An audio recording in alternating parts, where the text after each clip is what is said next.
Hola, hola, buenas noches. Hola, ¿qué tal? ¿Cómo estás? Buenas noches, Buenas noches. muy Hola, buenas ¿qué noches. tal? Buenas ¿Qué, noches, estimada Miss. Buenas noches. qué tal, chicos? Un gusto nuevamente de encontrarnos. Te escucho, hijo. Hola, ¿qué tal? ¿Cómo están, estimados participantes? Un gusto conversar con cada uno de ustedes. Les saluda Harold Navarro, soy el coordinador académico encargado del curso de terapia cognitiva conductual.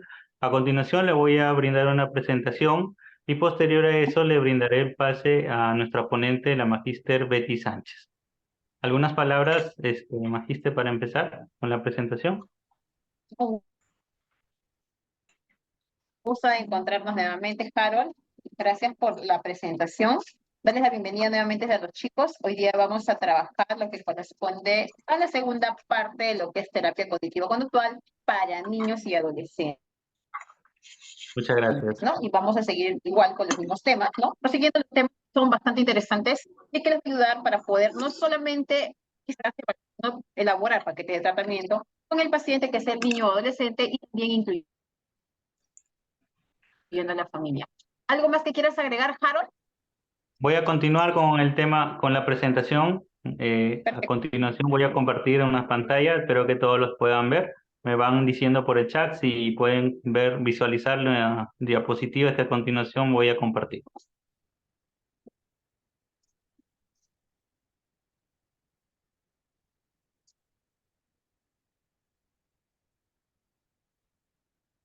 Si pueden visualizar, por favor, por medio del chat me Sí se logra ver, confirman. Harold. Sí, Sí, Empezamos con la presentación de la segunda sesión de aplicación de la terapia cognitiva conductual en niños. Estamos en la segunda fecha. La tercera fecha va a ser y finalizar el 17 de febrero a las 8 de la noche, al mismo horario. Actualmente contamos con las plataformas que nos pueden visitar, ya sea en el Facebook, Instagram, TikTok, por nuestra página oficial de Accedu, para que puedan ver todas las actuales diplomados, especializaciones que contamos, como también talleres gratuitos. Actualmente contamos con más de 40 talleres que estamos brindando completamente gratuitos. Si quieren también brindarse una capacitación por medio de esos talleres, me pueden contactar de manera interna. ¿Quiénes somos? Somos Holding 7.5, un consorcio educativo con más de 5 años de experiencia, brindando educación de calidad a profesionales como ustedes en el rubro educativo y psicológico. Actualmente contamos con estos diplomados que se están empezando en el mes de marzo. Contamos con algunos interesantes, como el que estamos brindando en este taller, que es terapia cognitiva conductual, que está empezando el 4 de marzo. Tenemos 8 módulos que podemos ofrecer información detallada a cada participante que esté interesado, donde vamos a brindar una certificación de 1.200 horas pedagógicas, 32 créditos para su malla curricular y vamos a brindarle en dos especializaciones o puede brindarse también como diplomado, ¿no? Vamos a brindar en dos modalidades, ya sea dependiendo de su grado académico. También podemos visualizar lo que es psicología clínica de salud, contamos con educación especial, terapia de lenguaje, terapia ocupacional, lenguaje de señas, dependiendo de su profesión o su perfil profesional que ustedes quieran mejorar, le vamos brindando cualquier información detallada. Actualmente, cualquier información sobre su certificación o material de estudio o algún detalle con respecto a la clase, estoy para atenderlo. Le damos pase a la magíster Betty Sánchez para que continúe con la segunda clase. Muchas gracias. gracias, Harold. Bueno, chicos, vamos a empezar con la clase de hoy. Bienvenidos a los que están desde lejos. He leído por ahí que participan desde pues por ahí me parece. Muy buenas noches, chicos. Un gusto de reencontrarnos nuevamente. ¿Me indican, por favor, voy a compartir pantalla? A ver si se ve claramente. Vamos a ver. Listo. ¿Se logra ver, chicos? sí, se ve. Genial. Gracias, chicos. Las preguntas las vamos a dejar al inicio, ¿ya? Pero sí por ahí pueden hacer sus pequeñas intervenciones. Y al último vamos a dar el pase de los que quieran hacer algunas preguntas. Ahora, cuando nosotros trabajamos terapia cognitivo-conductual en niños y adolescentes, nos vamos a enfocar netamente en atender al público, ¿no? Vienen a pedir citas.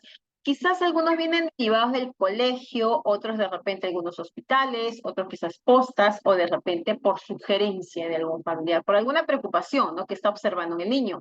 Y ojo, apenas se ingresa, nosotros también tenemos que aprender a detectar, ¿no? Observar cuál es la postura del niño, la mirada, cómo es su aspecto, aseo y alineo personal, cómo le estamos evaluando en ese momento, ¿no? ¿Qué es lo que nosotros estamos observando? Puede pasar, ojo, y ahí en los signos que nosotros vamos a ver, de repente podemos ver un niño que está encorvado, un poco triste, o de repente un niño que no fija la mirada, no hay contacto visual, o de repente alguien que viene todo reacio, o de repente no quiere responder ninguna pregunta. Entonces vamos a identificar, ¿no? Que el niño de todas maneras puede tener un problema. O algunos simplemente vienen por una evaluación o un informe psicológico para el colegio. Pero ahora, cuando vemos a niños con esas características de tristeza, o de repente cuando tú ves que está que se coge los deditos, o está que se muerde las uñas, o se escala los pellejitos de los dedos, o de repente algunos que se truenan los dedos, o están de repente incluso moviendo sus manos de aquí para un lado, o las piernas, o su postura encorvada, ya te está dando indicadores, ojo, que puede ser también incluso algunas conductas ansiosas, y es ahí donde nosotros empezamos, ¿no? No solamente evaluar, sino vamos a ver lo que el niño está padeciendo en ese momento para hacer un buen programa de intervención, ¿no? Ese es uno, ¿ya?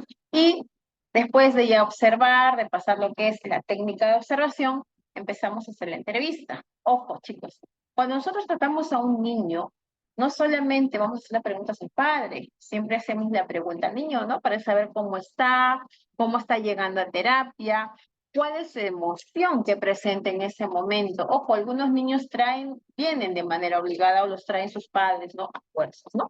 Le preguntamos, ¿no? Cuéntame, ¿cuál es tu nombre? ¿Cuántos años tienes? ¿Qué has desayunado hoy?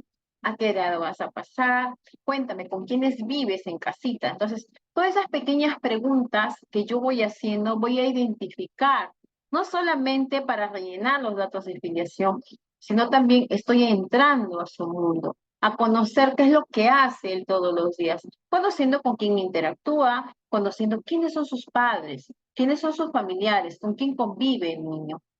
Y cuando él te va expresando, ¿no? De repente va nombrando a mamá primero, te nombra de repente a la tía, a los hermanos, entonces vas conociendo a quién también le da cierta importancia. Ojo, y hasta incluso con los gestos te puede indicar a quién nombra con más alegría porque se siente más cómodo.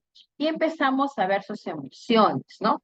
Pero si de repente el niño le cuesta contestar, te contesta en tono de voz bajo, no te mira o de repente está cabizbajo y te responde de repente de manera, digamos, pausada, lenta, pues nos está dando indicadores de que este niño posiblemente tenga problemas emocionales, no que están relacionados a la tristeza y que vamos, mientras más preguntas vamos haciendo, vamos ahondando, ¿no?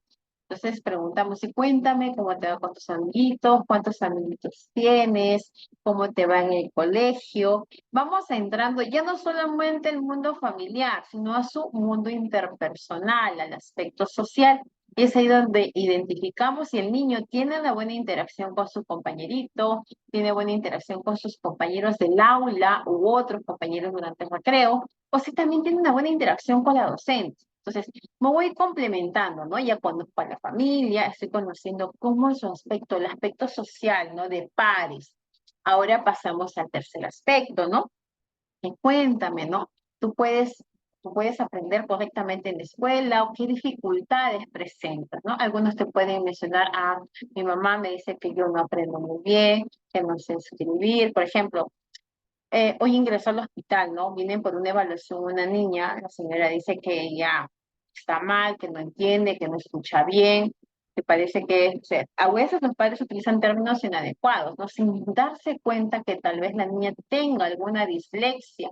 Y ojo, cuando la niña tiene una dislexia o un problema de aprendizaje, el hecho de que la mamá la descalifique, se siente mal. Y en el colegio va a pasar de la misma manera porque tal vez, ojo, ese niño o esa niña se va a comparar con otros niños de su edad, va a ver que su resultado no es el mismo. Y aparte quizás de tener esa dislexia, un problema de aprendizaje, le vamos a sumar otro problema emocional que también corresponde, emocional afectivo, a la autoestima, ¿no?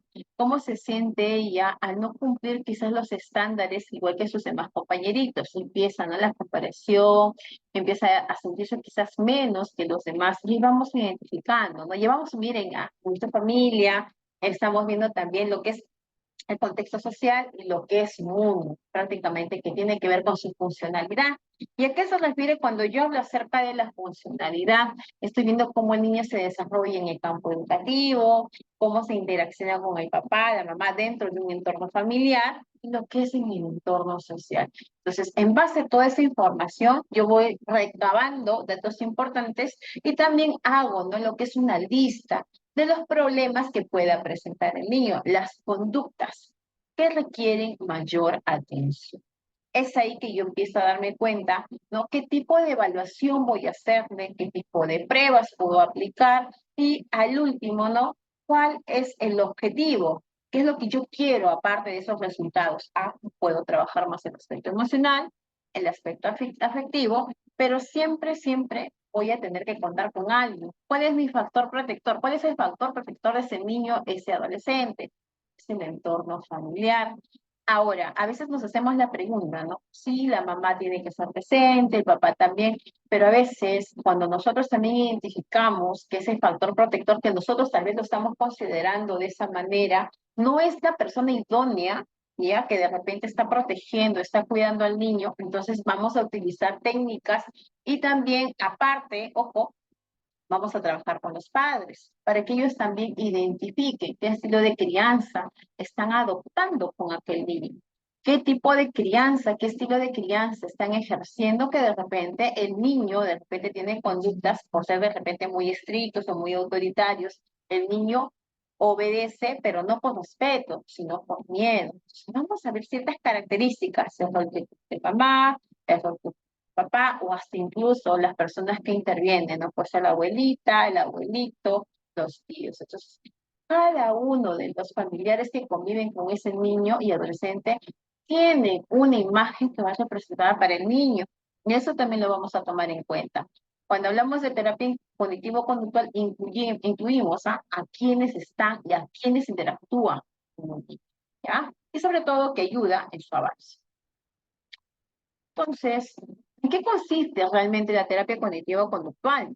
¿Ya? En realidad para nosotros es un modelo de psicoterapia, es un modelo de tratamiento que trata, ojo, no solamente la conducta del niño, sino también puede abarcar otros problemas mucho más graves, como puede ser la ansiedad, incluso la ansiedad por separación en la infancia, la depresión infantil, ¿no?, el trastorno de conducta desafiante u otros tipos de conductas. Ojo, porque después de la pandemia también tengo algunos pacientes que tienen TOC. Ojo, niños de 10 años, niños de 11, 12 años que lamentablemente han desarrollado algunos trastornos ansiosos que nos ha dejado después de la pandemia, ¿no? Y bueno, esta terapia ayuda al paciente a que cambie no solamente la conducta, sino antes de una conducta prevalece y se antepone un pensamiento. Ojo, el pensamiento no solamente puede ser un adaptativo, un real, a veces ese pensamiento puede ser distorsionado, ¿ya? O un pensamiento inadaptativo, inadaptado, que perjudica, ¿no?, al paciente, que le hace sentir triste, que le hace sentir como una mala persona. Y ojo, en ese tipo de pensamiento va a aparecer un tipo de emoción, ¿no? Por ejemplo, ¿qué pasa si el niño, si llega a la secundaria y quizás en la infancia el papá o la mamá siempre decía que no es bueno para nada, que es un inútil, que no sirve? Ese niño en la secundaria, ¿cuál va a ser su etiqueta para él? ¿Cuál va a ser su pensamiento? ¿Qué va a pensar acerca de eso? ¿Que va a poder? ¿O cómo va a ser su autoestima? ¿Cómo creen ustedes?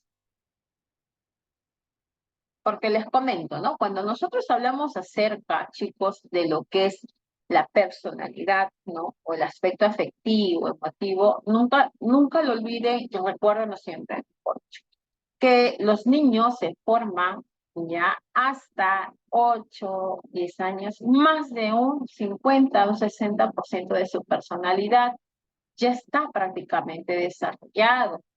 Y lo que queda de la adolescencia es donde tú vas a ver las características ya del amor, de la confianza, de la autoestima que ha aceptado el niño. Porque esa es la adolescencia donde ellos empiezan a identificar cómo son, ¿no? Entonces, es importante la edad básica, chicos, la edad más importante y la más bonita, la que tienes que tener más cuidado, es en la infancia. Es como si sembraras una plantita, ¿no? Si tú las riegas todos los días, las cuidas, hasta incluso si le hablas bonito, pues el crecimiento va a ser muy fructífero. Pero de lo contrario, si la tienes descuidada, de vez en cuando le echas agua, no crece, se puede secar, el contorno de las hojas se van incluso, hace como haciendo, digamos, una vez enviando una planta, se va a secar. Es lo mismo. El mismo cuidado de un niño tiene el mismo cuidado de una planta, ¿no?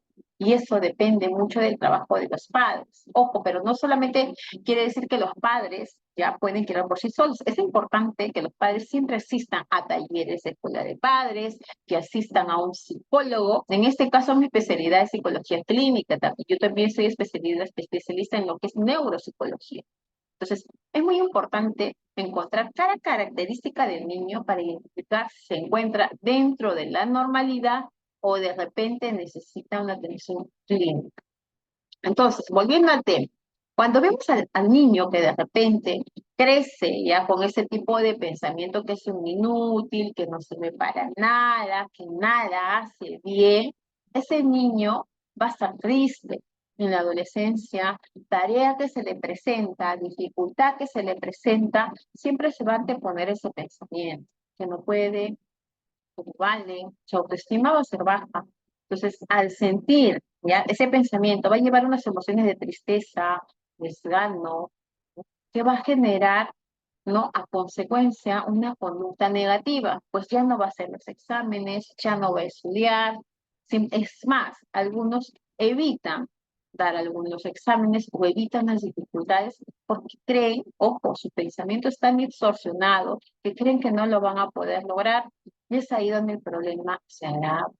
Entonces, hablamos ahí de un trastorno ya cuando el niño presenta esas conductas, ¿no? Cuando crece con ese tipo de pensamientos, cuando en la adolescencia empieza a decir, no, yo no puedo, no sirvo para nada, o evita salir a exponer. Miren, un niño que te evita exponer, quizás a los 12, 13, 14 años, es porque hay una ansiedad de por medio, ¿ya? Y esa ansiedad, lamentablemente, quizás también ha sido aprendido en mi infancia, cuando estaba más pequeño, cuando de repente mamá no le escuchaba, cuando el papá tampoco le escuchaba, o simplemente no le hacía caso, o simplemente siempre le decían, ay, siempre lo haces feo, retírate. Entonces, ante esa crítica, él empieza a tener todos esos pensamientos negativos. Entonces, vamos evaluando, ¿no? ¿Cómo es la conducta? Muchos niños evitan resolver algunos problemas porque se sienten menos.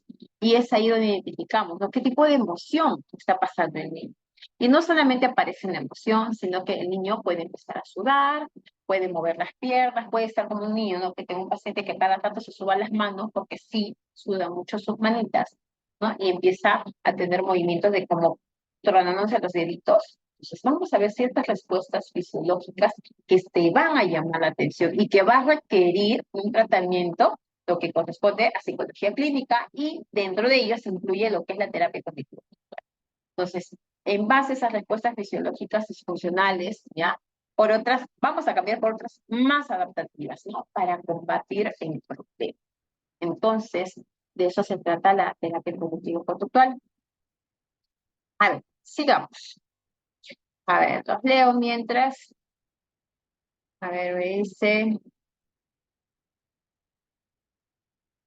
En los niños con TEA sí también tienen algunas características, pero ellos más aprenden hábitos y costumbres. Así es, Esmeralda, muy bajo su autoestima, de todas maneras va a tener dificultades en su aprendizaje. O sea, y cuando empezamos nosotros a evaluar a un niño, cuando empezamos a tratar y a ver sus dificultades, sus problemáticas, ¿ya? ¿Qué vemos, no? Dentro de este movimiento encontramos las teorías. Mira, el niño desde pequeño empieza a aprender por modelo de quién, de mamá, de papá, y de ciertas personas que pueden estar en su ámbito familiar. Y dentro de ese movimiento encontramos las teorías, ¿no?, de aprendizaje social que le corresponde a Bandura, ¿no? Y pone énfasis, ya pone énfasis en la influencia social. ¿A qué corresponde la influencia social? A imitar las conductas de los familiares, sí, viendo, ¿no?, empezando por mamá, papá, quizás de los tíos, incluyendo de los que están más cerca de él, ¿no? Y la capacidad autorregulatoria de las personas. Eso también aprenden. ¿Qué pasa si de repente una mamita o un papá o una mamá, vamos a poner el ejemplo de la mamá, de repente, ¿no?, ve una cucaracha o de repente un pericote? Miren, ahí la niña está a su costado, está frente de ella, y la mamá de repente se lanza encima del mueble, empieza a gritar, a desesperarse.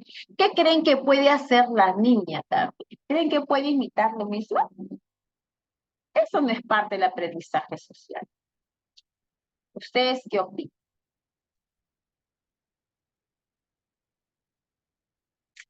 General, exacto. Aparte de ese aprendizaje, de que la niña también puede, cuando vea un insecto o vea de repente a un ratón, se va a lanzar, ¿no? Va a empezar a gritar. Y ojo, ese aprendizaje de esa conducta, ¿qué encierra? Detrás de esa conducta se encierra un miedo y empieza a generar, digamos, esa preocupación, ¿no?, de que de repente ese insecto le pueda hacer algo malo, que le pueda hacer daño, ¿no? Y incluso va a estar en estado de alerta. Entonces, eso también es aprendido. Nosotros reaccionamos también en base, si ustedes hacen un análisis, ya van a darse cuenta que a alguien se van a parecer más, ¿no? Puede ser a papá, a mamá o con quien hayan estado más cerca. Entonces, en base a eso, incluso, ¿no?, hay fobias también, porque ese es su compañero, es cierto. Y eso también es aprendizaje social, ¿ya? Que ponen el énfasis, ¿no?, en la influencia de los demás, la capacidad autorregulatoria. Cómo tú regulas tus emociones es la misma que está aprendiendo el niño, ¿no? Al menos cuando están más pequeños.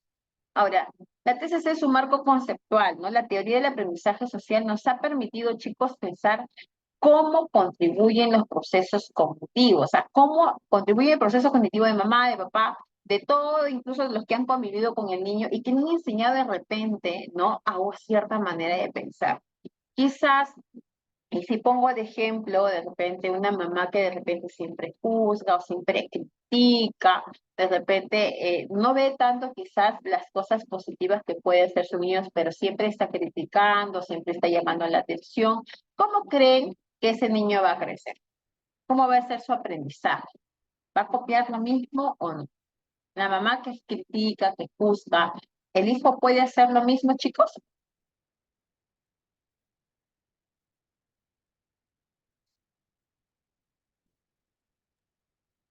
A ver, Imita todo la mamá. exacto. En realidad copia, y nosotros sin querer estamos enseñando al niño que aprenda a juzgar, que aprenda a ver el aspecto negativo. Ojo, no le decimos al niño que se centre en las cosas positivas que está logrando, pero le estamos enseñando solamente a ver la parte negativa. Y ojo, y es ahí donde quizás pues se pueden incluso desarrollar algunos trastornos de personalidad, que todo el mundo lo critique, que ella tiene que comportarse frente a sí, porque si no, ¿qué dirá la gente?, ¿no? Y empieza a hacer su análisis, incluso empieza a cuidar más su conducta porque piensa que está siendo observada. Porque eso es lo que aprende. O sea, la teoría de aprendizaje, chicos, se da los puntos claves de cómo ha aprendido ese niño dentro de su entorno familiar, ¿no? Y sí, es cierto, te genera inseguridad, desconfianza, desconfianza de ti misma, de lo que tú puedas hacer, ¿ya? Entonces, la teoría del aprendizaje social nos ha permitido pensar cómo contribuyen a los procesos cognitivos del pensamiento, cómo influye ese pensamiento hacia la emoción. Por ejemplo, si yo he crecido con el pensamiento que mi mamá siempre juzgaba a los demás, entonces yo cada vez que salga, voy a fijarme cómo salgo vestida, este color estará bonito, me quedará bien, me veré delgada, me veré gorda, como dice mi tía. O sea, van a ver ciertas características, chicos, que ustedes van a encontrar. Porque hay niñitas, ya, hay niñas, tengo una niña de 12 años que sí tiene bulimia, anorexia. Entonces, esta niña que aprende, que la tía siempre decía, ¿no? Que no comas mucho pan porque vas a engordar, que no comas mucho huevito frito porque esa grasa se te va a la barriga. Entonces, miren, cómo ha ido con ese tipo de conductas a la que la niña estaba 7, 8 años aprendiendo que no debe comer. La niña iba poco a poco, ¿no?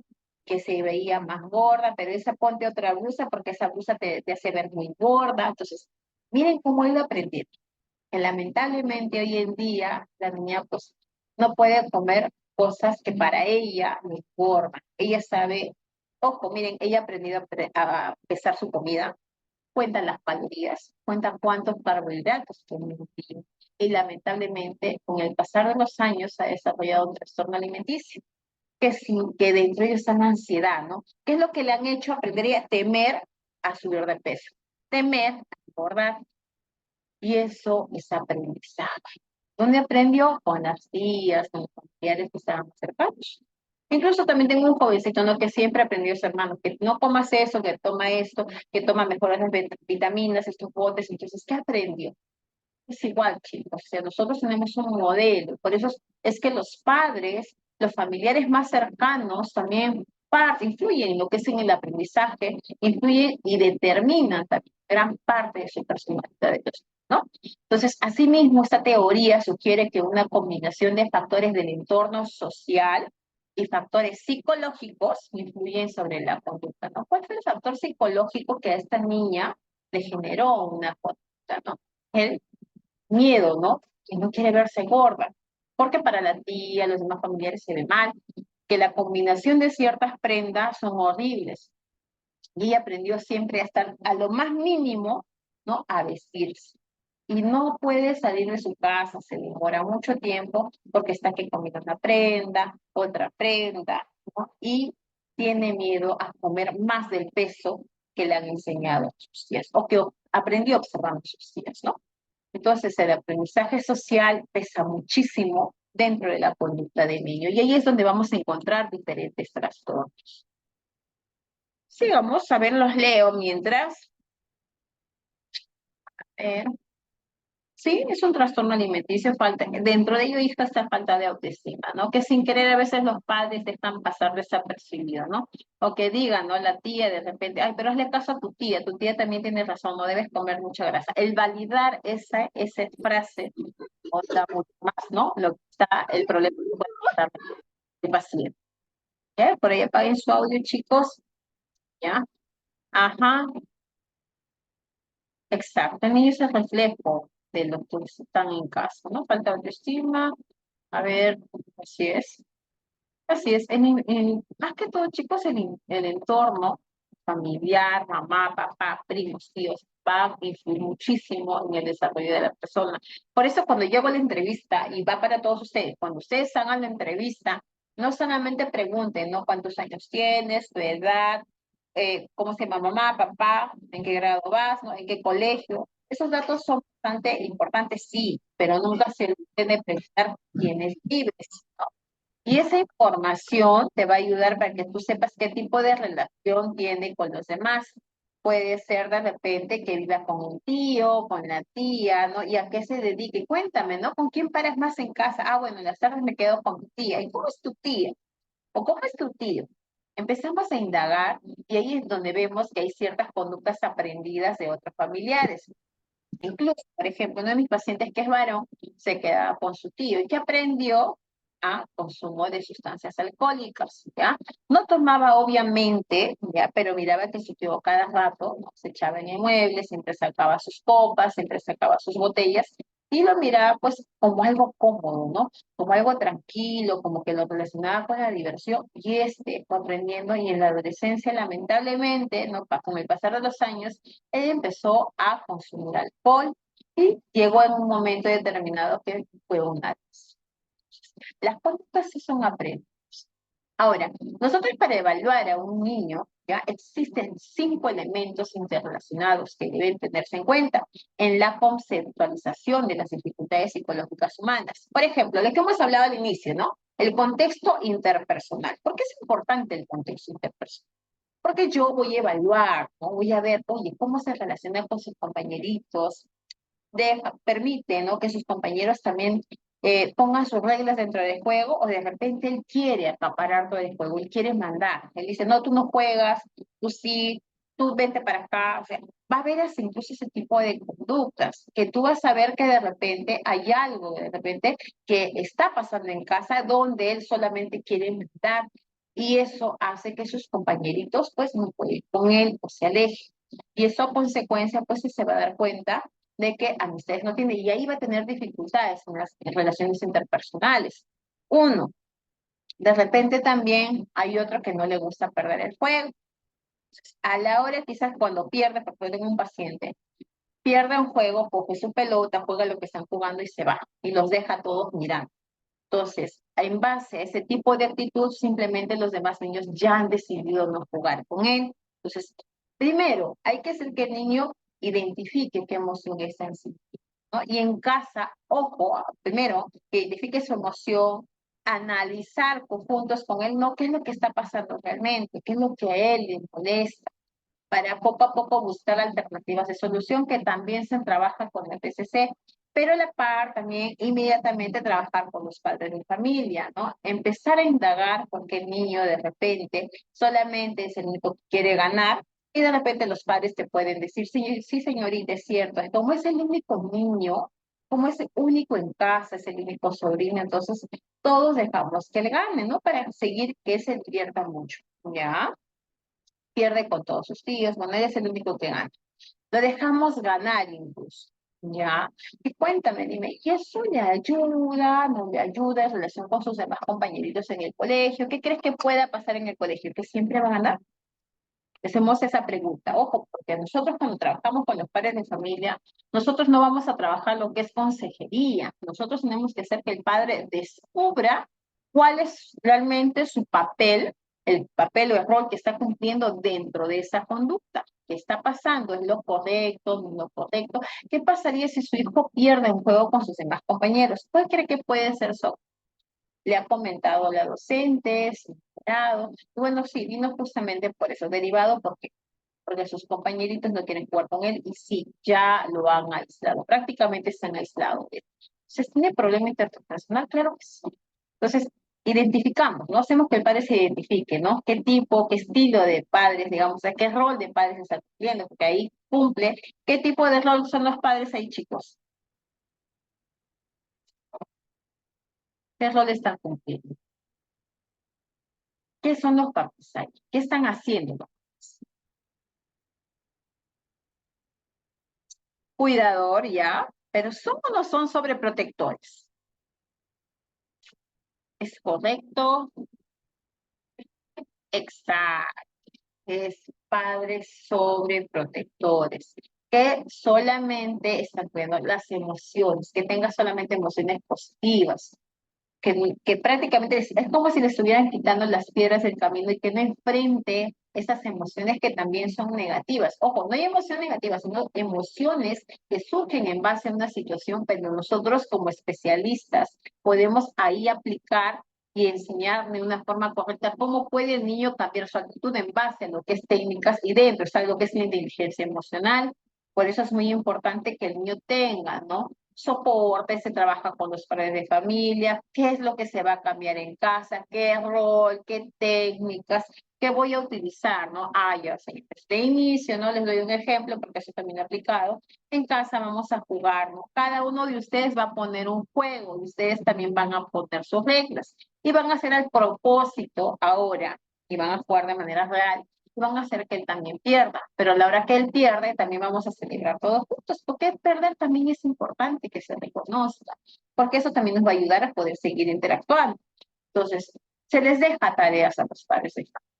O sea, y a la par trabajamos con el niño. Primero que identifique sus emociones, que sepa cuál es la dificultad, por qué no lo está reconociendo, qué pasa de repente cuando le quita la pelota a sus compañeros, qué pasa de repente cuando sus demás compañeritos se alejan y por qué se están alejando. ¿Tu actitud es saludable? ¿No es saludable? ¿Es correcto lo que tú estás haciendo? Entonces, el niño poquito a poco va a ir identificando. Y en este tipo de situaciones es muy importante trabajar con cuentos, para que él identifique y se identifique, ¿no? Que el papel está cumpliendo, si es correcto lo que está dentro de esa historia, que se debe que cambiar, qué debemos hacer, ¿no? Para mejorar ese tipo de relación interpersonal. Entonces, vamos a ver de ese y otros ejemplos más, ¿no? Más que todo, aplicar técnicas dentro de este tipo de contexto, ¿no? El contexto interpersonal, chicos, abarca muchas cosas, ¿no? Y dentro de ello tiene que ver mucho también el autoestima, ¿no? ¿Cómo es el autoestima del niño? ¿Cómo lo han formado los padres? Nosotros muchas veces podemos ver que sin querer, ojo, porque por ejemplo, en el ejemplo que les acabo de mencionar, ya del niño que tiene o que sus padres son sobreprotectores, su autoestima, ¿cómo es en el caso de él? ¿Cómo es? ¿Está dentro de lo adecuado? ¿Es demasiado elevado? ¿Su ego es muy alto? ¿Cómo lo pueden interpretar ustedes? Por ejemplo, acá uno de sus compañeros es cierto, hijo, ¿no? Como algunos padres creen que no dejar de salir a su hijo a la calle le puede pasar, es cierto. Hasta eso hay la sobreprotección. Por eso nosotros como padres podemos ayudar a nuestros hijos, pero de manera gradual. Los hijos en algún momento tenemos que dejar a ser independientes. Ahora, dentro de ese contexto interpersonal, también es muy importante que, chicos, porque cuando nosotros trabajamos con niños y adolescentes, no solamente implica las emociones, sino también empezamos a trabajar diferentes técnicas, como para que el niño sea responsable, sea independiente. Como por ejemplo, ¿no?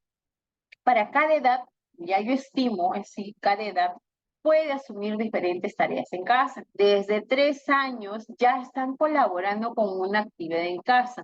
¿Y eso en qué te va a ayudar? Supongamos, ¿no? Al niño de 3 añitos, vamos a juntar las medias y vamos a guardar en los cajones. Vamos a limpiar de repente, le puedo dar un trapito, ¿no? Y que me ayude de repente a limpiar una mesita más chiquita. Entonces, ¿qué le enseño con esa pequeña tarea? Ojo, porque ahí también estamos formando lo que son sus acciones. Y estamos incluyendo en trabajar en equipo. Así es, ser independiente. Pero ¿qué más? Más allá de esa tarea de que trabaje en equipo, que pueda ser independiente, estoy trabajando atención, concentración y memoria, ¿no? Que me va a ayudar muchísimo en lo que es el aprendizaje. Y eso va a favorecer a lo que es inteligencia del niño.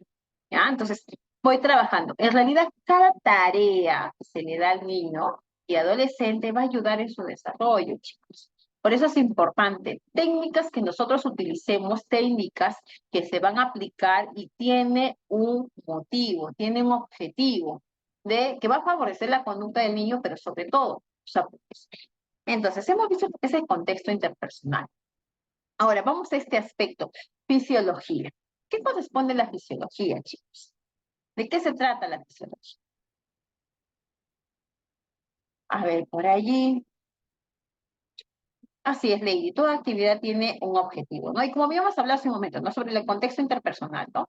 Las interrelaciones entre las personas se dan en un entorno favorable, en el cual los niños logran sentirse cómodos, ¿no? El niño va a escoger con quién se siente más cómodo incluso, ¿no? Hasta con reglas, con las normas, con las indicaciones o siguiendo ciertas normas que se pueden incluir incluso, porque con los niños se trabaja con tratos también, en el caso de conductas inadecuadas se van acomodando poco a poco y se van haciendo un hábito, donde ellos empiezan a sentirse cómodos, ¿ya? Estos contextos necesitan gozar de un compañerismo, ausencia de peligro, conocimiento, respetabilidad, respeto, ¿no? Entre todos. En donde se crea un vínculo de amistad, ¿no? En el caso también con los demás niños, ¿no? Y niñas, no sin importar las clases sociales. En el contexto interpersonal. Cuando hablamos acerca de la fisiología, ¿qué hablamos nosotros acerca de ello?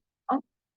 A ver, Carmen nos dice, no cada actividad que realice el niño desde la primera infancia lo vuelve funcional. Así es, resolutivos con empatía y una mirada al bien común. Así es, por eso es que en cada edad se deja alguna actividad. Ojo, no solamente para poder, digamos, desarrollarse en un contexto social, sino también va a ayudar muchísimo en su aprendizaje. Atención, concentración, memoria, y obviamente va a irle bien en la escuela, porque aquí les estamos enseñando ciertos patrones y que requiere atención y concentración. Ajá, fisiología es el funcionamiento del cuerpo. Así es. Entonces, cuando hablamos acerca de la fisiología del niño, posee características únicas. Vamos a ver que sus características son únicas, son excepcionales. La transformación permanente vinculada al crecimiento y desarrollo se encuentra su fundamento en mecanismos fisiológicos específicos y cambiantes. entrelazados en un complejo contexto de maduración progresiva. Ojo, cuando hablamos acerca también de la fisiología y en el caso del desarrollo del niño, quizás vamos a encontrar algunos que necesiten mayor atención. Cuando, por ejemplo, ¿no? De repente el niño se demora en hablar, de repente vemos que intenta comunicarse, te señala las cosas, te lleva de la mano, o de repente emite sonidos indiferenciados que de repente llaman tu atención, que de repente cuando lo llama, primera, segunda, tercera vez, pareciera que no te escuchara, usando una indicación. ¿Qué quiere decir esto? Que el niño posiblemente tenga un problema maduracional, que tenga que ver con un trastorno del neurodesarrollo. Y también hay que darnos cuenta, chicos, que digamos, el tamaño del niño también tiene que corresponder a la edad, sino inmediatamente asistir a un especialista para que identifique qué está pasando realmente con el niño. Más aún si no ha desarrollado el lenguaje, más aún si está caminando en puntitas, más aún si tiene aleteos. Cuando hay esas conductas que te llaman la atención, pues empiezas a hacer un análisis. Muy bien, señora lo trae. Señorita, mi hijo, pues parece que no me escuchara, me mandó el neuropediatra, quiere que lo evalúe. Lo llamo primera vez, segunda vez, tercera, cuarta vez, recién me hace caso, ¿no? Y cuando de repente yo le doy una indicación, parece que no me entendiera, ¿no? Parece que no comprende, no me mira a los ojos, hace cualquier cosa, pero no me sigue una indicación. Y cuando hay sonidos fuertes, empieza a tapar los oídos, se esconde debajo de la mesa, o de repente hay autolesión, de repente a veces se voltea. Muy bien. Y cuénteme, ¿desde cuándo empezó esas conductas? Señorita, bueno, desde pequeño, la verdad desde pequeño, ¿no? Y yo me di cuenta cuando no empezaba, digamos, no decía ninguna palabra, ya era año y medio y no hablaba nada. Y solamente miraba a los alrededores y tenía movimientos que son inusuales en un niño de esa edad. Entonces, cuando yo veo esas características de maduración que no es normal a un niño de su edad, empiezo a hacer una evaluación neuropsicológica, ¿no? Empiezo quizás con la entrevista de la DIR, donde exclusivamente está orientado para hacer un descarte de un niño con TEA. Y si de repente yo identifico que es un niño con trastorno del espectro autista, empiezo a ver cuáles son sus conductas disfuncionales, cuáles son sus conductas que requieren atención, son esas conductas que no le permiten poder comunicarse con los demás. Entonces, es bien triste a veces. ¿Por qué? Porque a veces sin querer en la escuela los excluyen. Porque hay un poquito de desconocimiento, ¿no? Por sus compañeritos, quizás no conocen las características de aquel niño. Es ahí donde empiezo a utilizar técnicas, pero exclusivamente conductuales. Técnicas conductuales que van a estar dirigidas a que el niño pueda interactuar con otro niño, que pueda interactuar, que pueda compartir un juego, que se incluya dentro de un grupo, ¿no? Y poco a poco identificar, ¿no? ¿Qué otras características más voy a trabajar con él? De repente, ¿no? Supongamos que el niño se levante a cada rato. Voy a trabajar, aumentar el tiempo que pueda mantenerse sentado siguiendo una indicación. También puedo trabajar lo que es aumentar el contacto visual, que también me permite, ¿no? Tener una interacción más cercana con él. Entonces, yo le puedo enseñar al padre cómo se puede trabajar lo que es la interacción visual, ¿no? Puedo incluso utilizar quizás de repente un osito que le gusta, a su juguete favorito, y se me dice, mira qué color es este, cómo se llama. Entonces, se puede empezar a hacer esa interacción, ¿no? Colocarlo al mismo nivel de lo que es el aspecto visual del niño y empezar a hablar algunas cositas, de repente incluso un cuento, mira, este muñeco es grande, tiene esos ojitos pequeños, y sigo en el mismo nivel del contacto visual para lograr una mayor interacción, para aumentar ese contacto visual. Entonces, con un niño con TEA, un niño con trastorno del neurodesarrollo, se va a trabajar desde el aspecto neuropsicológico, ¿no? Y ahí voy a utilizar técnicas que van a ayudar a mejorar. Ojo, cada niño con trastorno de espectro autista tiene su particularidad. Algunos de repente tienen conductas de frustración que pueden autolesionarse, o de repente otros desconocen o no quieren esperar, ¿no? No toleran esperar. Entonces voy a trabajar técnica para aumentar el tiempo de espera, o también perder un turno, o también cambiar de foco de atención, porque algunos niños tienen, ¿no?, a jugar con solamente un objeto, pero es importante que ellos también puedan aprender de otros estímulos. Entonces voy a trabajar tolerancia al cambio. Entonces va a ser bastantes técnicas en las cuales me va a permitir que yo pueda ayudar al niño a que pueda desarrollar un poco más, que pueda aumentar un poco más sus habilidades. Ojo, lo que es el trastorno espectro autista, no hay una cura, pero sí puede, si tú lo detectas a temprana edad, definitivamente va a tener un desarrollo favorable, ¿ya? Y eso también se trabaja con técnicas de modificación. Sigamos. Ahora, desde el aspecto emocional, ¿no? Cuando hablemos acerca de las emociones son muy bonitas cuando el niño empieza a identificarlas. Ojo, cuando el niño empieza a crecer, hasta nosotros empezamos a trabajar con ellos las emociones, ¿no? Podemos trabajar la sorpresa, el afecto, la tristeza, el enojo, ¿no? Y el aprendizaje durante los primeros años de vida se centra en qué, en las habilidades básicas, como para hablar, ¿no? Cuando de repente le va a decir, mire tu muñequito, una alegría, una emoción de alegría. Caminar, también interactuar con ellos, ¿no? En todo su entorno. Ahora, ¿por qué es importante las emociones? Las emociones son muy importantes, chicos. ¿Por qué? Porque van a entrenar ellos a centrar, ya a aprender a poder comunicarse y a manejar los cambios, los estados de ánimo. A ver, por ahí tu audio un poco, chicos. Voy a ver. Ya lo silencio. Entonces vamos a primero que el niño identifique qué emociones sienten en ese momento. También se relaciona con la convivencia con los demás y la capacidad para qué, para afrontar las situaciones de la vida. Y eso se trabaja dentro del entorno familiar. ¿Ah? Entonces, en cada emoción tiene un significado, chicos. En cada emoción el niño también empieza, ¿no?, a explorar qué está sintiendo, en base a qué ha surgido eso, qué pensamiento le antecede a esa emoción, ¿no?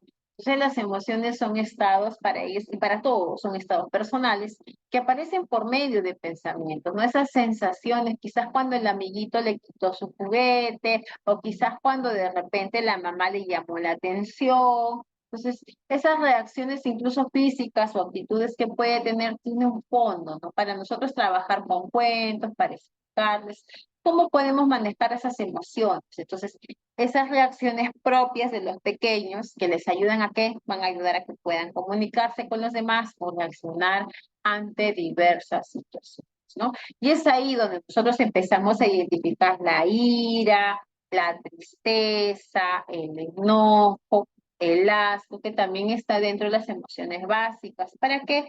¿Para qué es importante que el niño identifique esas emociones? ¿Por qué creen ustedes? Exacto. Muy bien, Graciela. Una vez que los niños empiezan a identificar, ¿no? Sí, siento alegría, ¿no? Pero también la alegría, ojo, hay que enseñar a los niños que también es importante demostrarlo, ¿no? Y hasta qué punto podemos demostrar eso también. ¿Por qué? Porque te va a ayudar a poder regular tus emociones, ¿no? A regular, a canalizar y actuar en base a ellos. Y también, ¿por qué es importante identificar? Porque si bien es cierto, chicos, muchos niños y adolescentes sienten tristeza, pero sin querer a veces los padres los reprimen, le dicen, ya no debes llorar por esa tontería, por eso estás llorando, pero si tú eres un hombre, ¿por qué lloras? Los hombres no lloran, solamente las niñas lloran. Entonces vamos a encontrar ciertas frases y ciertas etiquetas que quizás a veces los padres le dicen a sus hijos que lamentablemente empiezan a reprimir sus emociones. ¿Y qué pasa cuando los chicos, los niños o los adolescentes reprimen esas emociones? ¿Qué pasa a futuro? ¿Qué pasa? ¿Qué sucede? ¿Hasta dónde llegan los chicos? Y ojo, en el hospital, no sale en la televisión, pero en los hospitales a diario, que vienen con intentos suicidas. O Putin, ¿ya? Y es cierto, Joseph, es bueno llorar, ¿para qué? Para liberar emociones, porque el niño es un ser humano. y explicarle, ¿no? A veces llega esa confrontación porque llegan los padres, no, señorita, lo que pasa es que mi esposo es muy machista y siempre lanza esas frases, yo trato de ayudar a mi hijo, pero con mi esposo se comporta de otra manera. Ojo, porque he tenido pacientes que incluso han querido agredir a su propio padre, porque suelen ser personas que reprimen las emociones. Entonces, a la par de que yo voy a trabajar con aquel paciente, también me voy a enfocar a poder trabajar y generar un cambio dentro del entorno familiar. Así es, Nelly, ¿no? Más tarde no controlaría sus emociones. Por ejemplo, este joven que siempre le llamaba la atención, que siempre le pegaba y me decía, no llores, que pareces una mujercita, llegó a sus 12 años, chicos, llegó a sus 12 años, intentó coger un cuchillo y querer lastimar a su padre. Entonces, han visto que tantas emociones durante tantos años se ha ido reprimiendo que lamentablemente se llegó a este tipo de conductas, ¿no? Y él tenía una depresión moderada, ¿no? Y casi grave, porque él intentó hacerle daño al papá. Entonces, las emociones son muy importantes, poder ayudar a los hijos a canalizar, sí, identificar, yo entiendo, hijo, no decirle, no, yo entiendo que estés triste, ¿no? Pero cuéntame, ¿qué es lo que estás pensando? ¿Por qué de repente pasó esto? Darle esa oportunidad que el niño o el adolescente te pueda contar va a ser muy liberadora para aquella persona. ¿Por qué? Porque te está explicando a ese niño o esa persona que está herida o que está sintiendo algo que no sabe cómo manejarlo. Y es ahí que nosotros también trabajamos con los padres de familia para que primero identifiquen qué emoción está sintiendo sus hijos. Dos, que valide. Ojo, porque sí también es muy importante validar esa emoción. Es importante que puedas reconocer qué es lo que está pasando con su hijo. Tercero, qué es lo que está pensando, qué es lo que está pasando en ese momento y qué cree que puede hacer. Entonces, la inteligencia emocional permite que los niños tengan la capacidad de poder recuperarse de las experiencias desagradables. Y es ahí donde nosotros empezamos a trabajar ciertas técnicas para regular aquellas emociones, ¿no? A ver, así darle confianza. Giovanna dice, disculpen, pero no se escucha. Chicos, ¿se escucha? Yo creo que sí me escuchan los demás. Giovanna, me parece que tu audio, de repente tu sonido, de repente tiene fallas. Ahí así se escucha, Lady, gracias. Entonces, en base a esas emociones, nosotros, aparte de manejarlos con cuentos, con algunas técnicas, también les enseñamos a los padres a que puedan ser el factor protector que necesitan ellos, aquellos niños o adolescentes.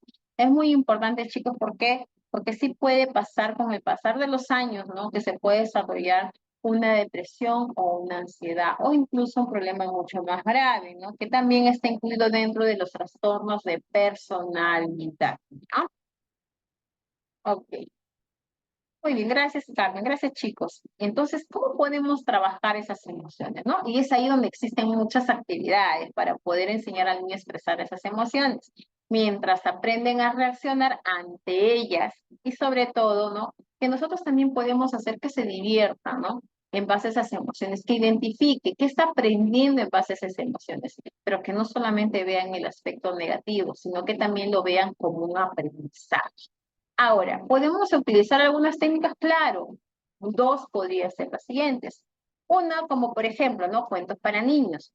Y los cuentos son un recurso didáctico. ¿Por qué? Porque tú ingresas a la imaginación, haces que el niño se ponga en aquellos papeles de algunos personajes, ¿no? Y ese recurso didáctico es para trabajar las emociones en los niños, ¿no? ¿Qué emoción puede sentir cada personaje? Y estos relatos les permiten que cultivar más aún la imaginación mientras experimentan nuevas sensaciones. Y en ese cuento para niños vas a hacer que el mismo paciente, el mismo niño, se identifique con qué personaje se siente más, digamos, más identificado, más relacionado, ¿no? Y que te explique realmente si lo que pasó dentro del cuento es bueno, es malo, qué enseñanza te está dejando y qué has aprendido tú, cómo debemos ser nosotros. Entonces, para trabajar las emociones, mucho se trabaja con los cuentos para niños. Esa es una técnica, ¿no? Como también tenemos la otra técnica que es el diccionario de la emociones, ¿no? Y esta actividad puede ser muy emocionante. ¿Por qué? Porque ¿qué le agarramos? Cogemos un cuaderno, ¿no? O de repente incluso podemos coger hojas en blanca, ¿no? Donde tan solo tienen que escribir en un cuaderno las emociones, ¿no? ¿Qué emoción sienten? pero también a la par agregar un dibujo que represente cada sentimiento. Y en ese dibujo puedes relacionar, a ver, me puedes mostrar de repente qué es la tristeza, ¿no? Y al costado me pones la situación de repente que te genera tristeza dentro de tu familia o también dentro de tu colegio. Entonces, vamos ahí ahondando aún más todavía el mundo de vamos conociendo más que de repente le está gestionando de repente esa tristeza. Y en base a ello, ¿no? Empezar a identificar, ¿no? Qué es lo correcto, qué podemos hacer y aplicamos técnica de soluciones. Y eso trabaja bastante en inteligencia emocional. Entonces, hasta ahí. ¿Está todo claro, chicos? ¿Alguna pregunta hasta acá?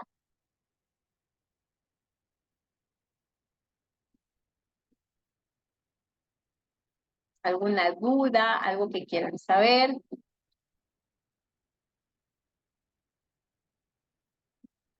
Ah, ya, puedes identificar, hija, incluso no desde 4 o 5 años, de 3 años lo va a poder contestar, ¿no? Mediante juegos, te va a poder decir, con palabras cortas te puede decir, ¿no? Si ponemos, ahí puedes utilizar, ¿no? Pones tu carita feliz, a ver, ¿qué te hace feliz? A ver, cuéntame, ¿qué te hace feliz en casa, con tu mamá, con tu papá o en el colegio, ¿no? Para que ellos se identifiquen y poco a poco te vayan contando. Pero si de repente es un niño de 4 o 5 años, puedes darle esa libertad que te pueda dibujar y después con sus propias palabras te puede explicar qué significa ese dibujo.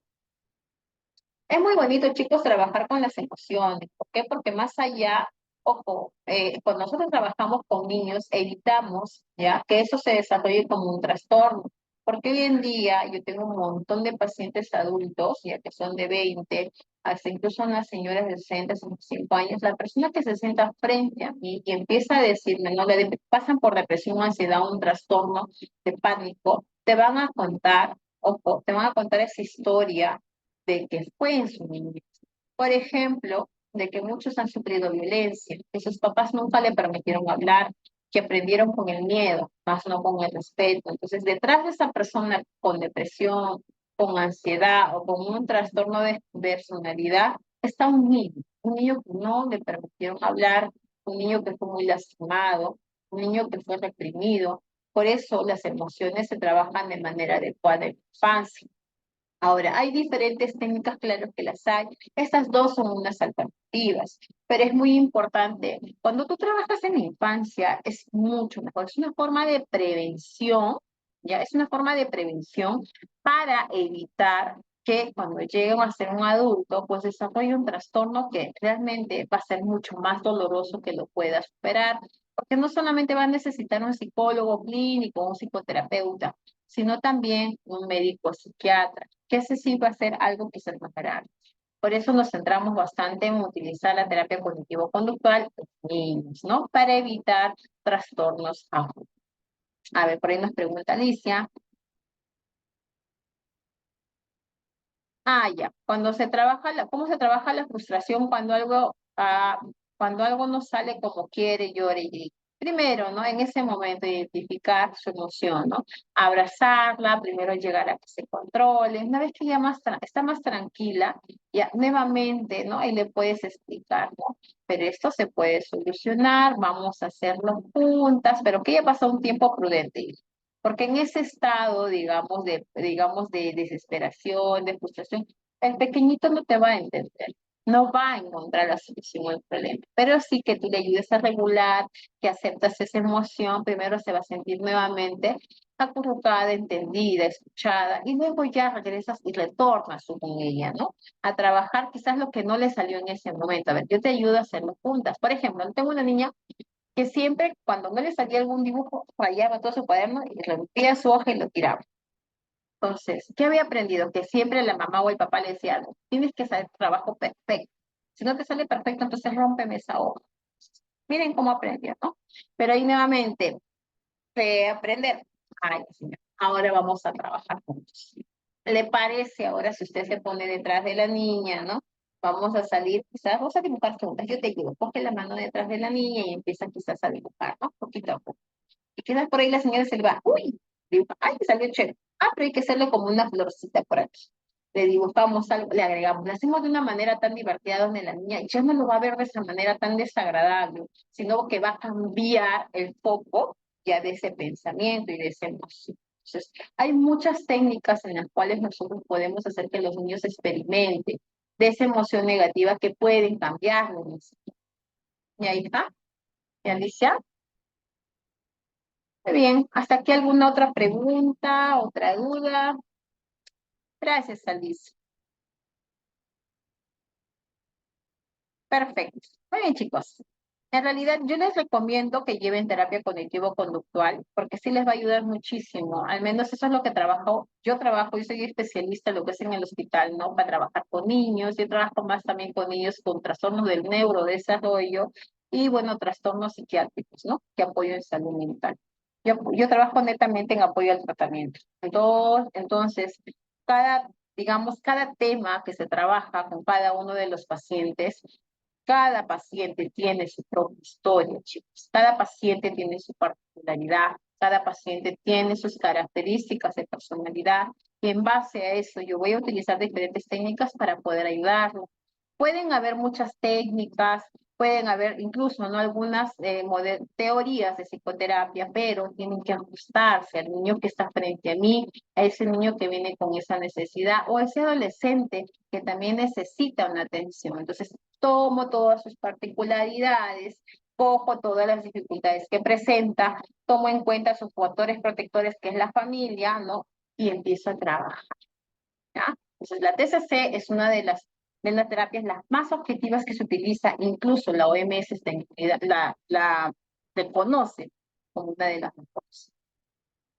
A ver, ¿cada qué tiempo los padres de familia deben hacer llegar el informe de su niño con TEA a la escuela? Al año, al año, al año. Pero si de repente sus conductas, ya de repente hay autolesiones cada cierto tiempo, porque tiene que tener un seguimiento por un médico psiquiatra o un neuropediatra.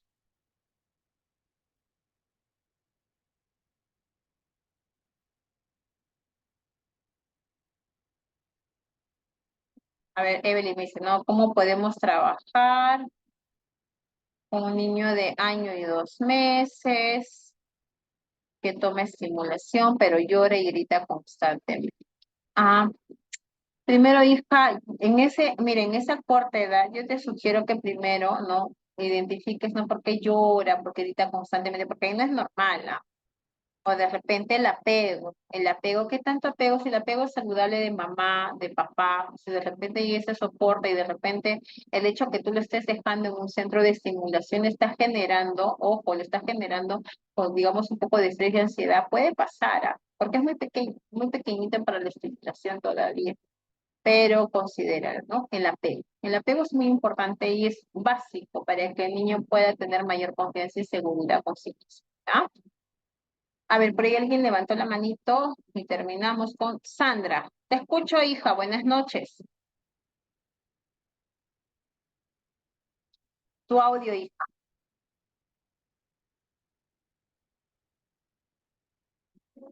Ok, Eve. Me parece que Sandra, tu audio, hija, puedes activarlo.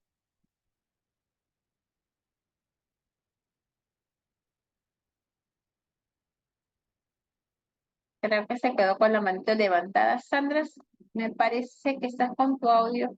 Ah, ¿qué pasó, hija? Pero, a ver, si no escribe, qué raro. A ver, voy a ver. Ahí está, señorita. Ah, ya, perfecto. Ahora sí te escucho, Sandra. Mis buenas noches. Buenas noches, hija. Gracias. Bueno, quiero ser un poquito breve. La clase pasada ya no pude expresar por tiempo. Bueno, Ah, tengo un adolescente de 12 años, un hijito. Actualmente estudio psicología, recién voy a paso el segundo ciclo, ¿no? Pero siempre me gusta aprender mucho y me preocupa un poquito porque mi hijito de 12 años, o sea, yo he sido soy una madre muy amorosa, pero cuando él tenía 4, 3, 5 años, lloraba mucho, me estresaba. eh, Muchas veces lo castigué también, reconozco, ¿no? Él ahora tiene 12 años. eh, lo abrazo, sí se deja abrazar, es muy cariñoso y todo, pero, por ejemplo, cuando le digo algo, le llamo la atención, él, como que quiere llorar, ¿no?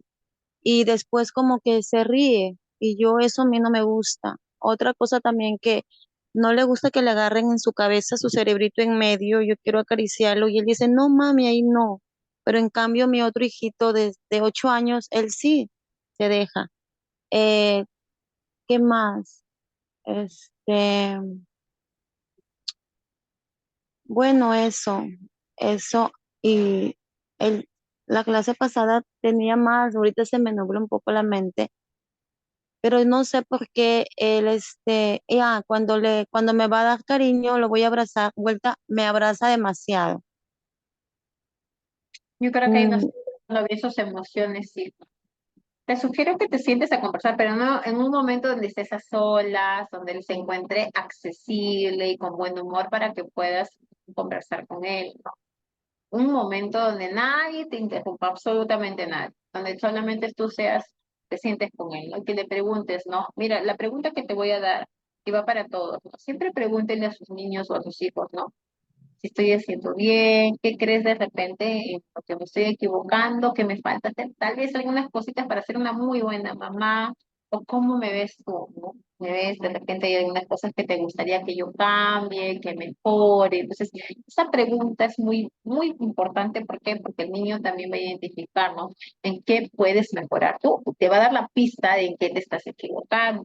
Y ojo, que eso es válido porque a veces los papás ya no consideran ya que ellos puedan estar cometiendo un error.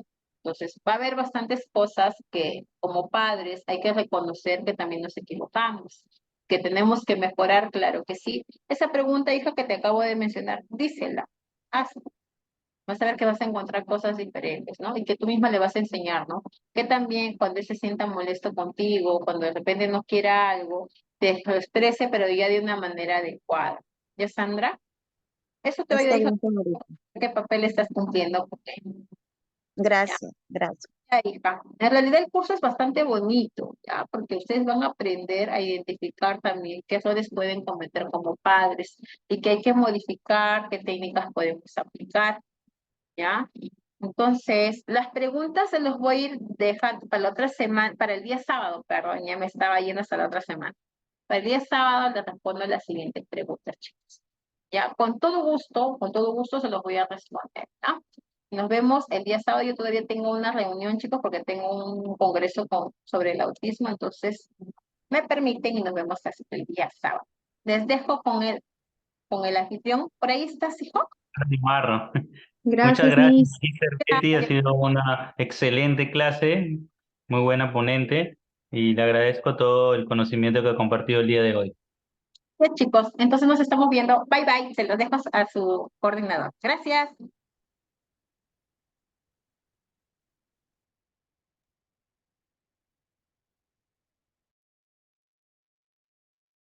Buenas noches, estimados participantes. Ha sido una excelente clase el día de hoy, ha sido muy productiva. Quiero compartirles mis sinceros deseos para ustedes que hayan podido aprender el día de hoy. A todo el mundo le pido que si es que quieren solicitar su certificado, actualmente están contando con un beneficio que es de 220 horas, le brinda un código QR para validación, ya quieran contratar o quieran postular a alguna empresa pública o privada, la pueden validar por medio de ese código. Cualquier otra consulta o detalle que necesiten sobre nuestro diplomado de terapia cognitiva conductual que va a estar empezando el 4 de marzo, nosotros le podemos brindar cualquier información detallada. Fue un placer para haber conversado con ustedes. Me despido por el día de hoy. Estamos conversando, hacerle cualquier consulta por medio de nuestro grupo de terapia cognitiva conductual. Buenas noches.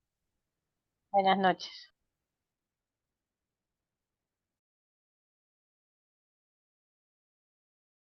Buenas noches, muchas gracias.